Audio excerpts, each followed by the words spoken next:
Okay, today's test model is a BMW 6 Series. There's a couple things I want to teach you guys. There's two things. One is about the polishes I use. The second is working in the direct sunlight. So there's some chips I'm going to fix. I'm going to do some polishing to correct a certain amount of swirl marks. The previous owner had literally set a box on top of the roof panel here and slid it off. And so there were some pretty substantial scratches. So I told him, I said, hey, I could do some wet sanding. I could remove a good share of those scratches, but, and this is where managing expectations come in, they will not all be gone. But I can almost guarantee you that I can camouflage it by removing and polishing to the point that you would really have to look at it in order to see it. Let me show you something. Because I have wet sanded this panel, and I'm going to show you different lighting. Now, I have used a wool pad with the Mizerna compound,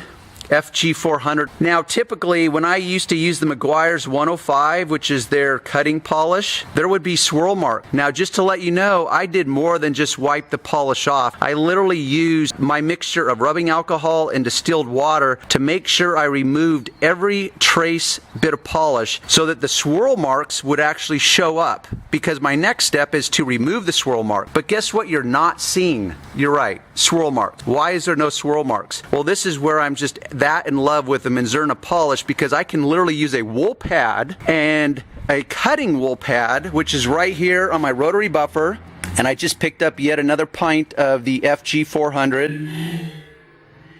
If I can do that and not have swirl marks, to me, that is pretty impressive. The other one is the Mizerna,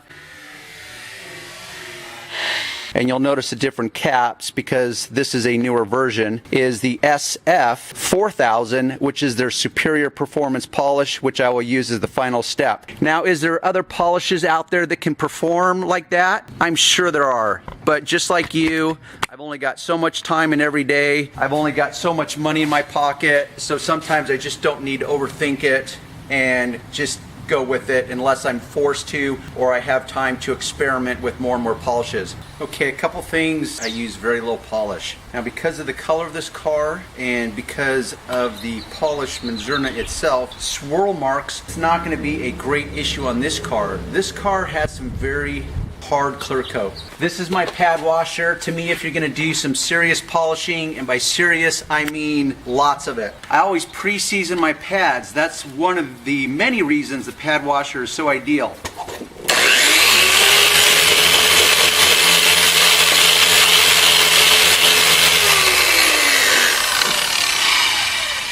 Now, I've been buffing on this car for a couple hours already. So to start out with, I season the pad so it's primed. Now, there is a separate little attachment you can put here, and it's called a pad dryer. I don't use that. What I do is a microfiber cloth. I turn it on.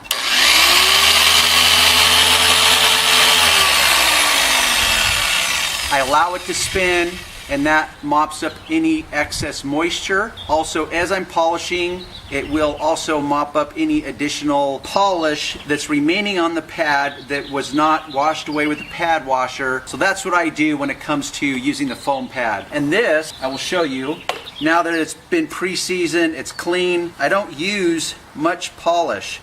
Okay, I know there's all kinds of camps out there that will talk about the X pattern or the swirl pattern, whatever. You know what? You're going to do what works for you.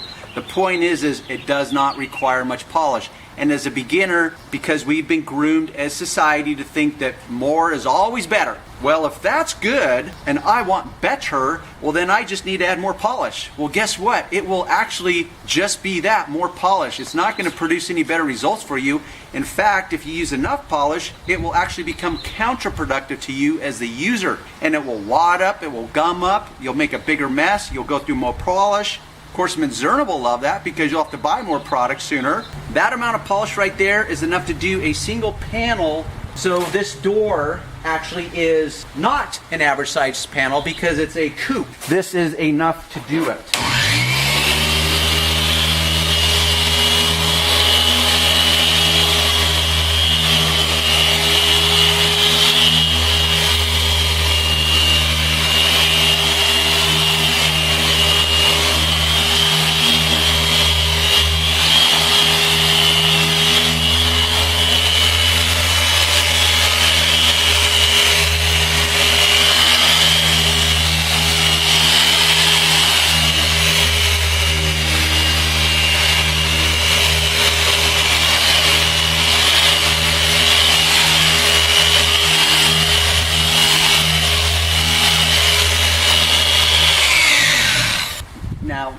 you will have noticed that I went up and down, back and forth, and I even did it diagonal. You know why? That was just to over dramatize the moment. Because just like putting wax on your car, there's this endless debate of like, oh, I would never go in a swirl pattern because that will create swirl marks. I only go back and forth. The point is you just want to make sure that you are overlapping and you're getting every area of the panel. So whether you want to go back and forth, up and down, diagonal, do whatever floats your short. You'll figure it out. As a rule, I just tend to go back and forth and up and down. I keep it basic.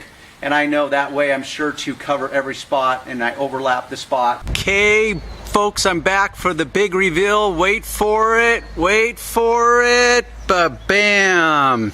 Here we are. Now, this is what I talk about, trying to get all the variables to come together. So I have a cloud that is floating over. So yes, it looks spectacular, but I was hoping for the clouds, or actually the sun, to be just glaring down on this and revealing its true glory in the direct sunlight. So this will have to suffice in the moment. Like I say, I can't control Mother Nature, but I can certainly bring you in for the after effect. So here we are, quite a few hours later, quite a bit of sweat later, but the rewards are substantial. See those clouds, that reflection, is that cool or what? Well, I think it's cool. How cool you guys think it is or not is up to you. Okay, so hopefully you guys have learned, or gals, I know there's a few of you out there, have learned a little something on the way.